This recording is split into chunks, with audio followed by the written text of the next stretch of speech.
વાવથરા જિલ્લામાં શરમજનક ઘટના સામે આવી। દિયોદર તાલુકાના ઊંઢા ગામની એક પરિણીતાએ 3 શખ્સોની સામે દુષ્કર્મની ફરિયાદ નોંધાવી।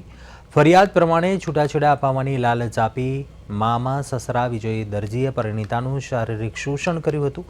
સમગ્ર હકીકત જાણવા હોવા છતાં મદદ કરવાની જગ્યાએ કુટુંબી ભાઈ યશ દરજીએ પણ ધમકી આપી બળજબરી કરી હોવાનો આક્ષેપ છે। ઉપરાંત ધર્મના મામા તરીકે ઓળખાતા કલ્પેશ ઉર્ફે વખતસિંહ રાજપૂતે ઘરે રાખવાની લાલચ આપી દુષ્કર્મ આચર્યા હોવાનું ફરિયાદમાં જણાવાયું। પીડિતાએ દિયોદર પોલીસ મથકે અરજી કરતા પોલીસે ગુનો નોંધી 3 આરોપીઓની અટકાયત કરી કાયદેસરની કાર્યવાહી હાથ ધરી છે।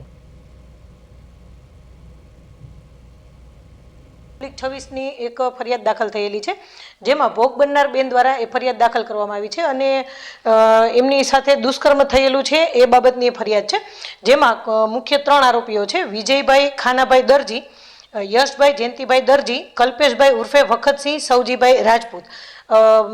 મળતી માહિતી અને ફરિયાદ મુજબ વિગત એવી છે કે આરોપી નંબર 1 એ ફરિયાદીના મામાજી સસરા વિજયભાઈ ખાનાભાઈ દરજી, તેઓએ ફરિયાદીને લગ્નનું છૂટું કરાવવાની લાલચ આપી અને તેમની સાથે દુષ્કર્મ આચરેલું છે। અને ત્યારબાદ આરોપી નંબર 2 કે જે ફરિયાદીના સગા કાકાના દીકરા થાય છે, જેનું નામ છે યશભાઈ જયંતિભાઈ દરજી, તેઓએ પણ તેમની સાથે 2 વખત બળજબરીથી બળાત્કાર કરી અને જાનથી મારી નાખવાની અને બદનામ કરવાની ધમકીઓ આપેલી છે।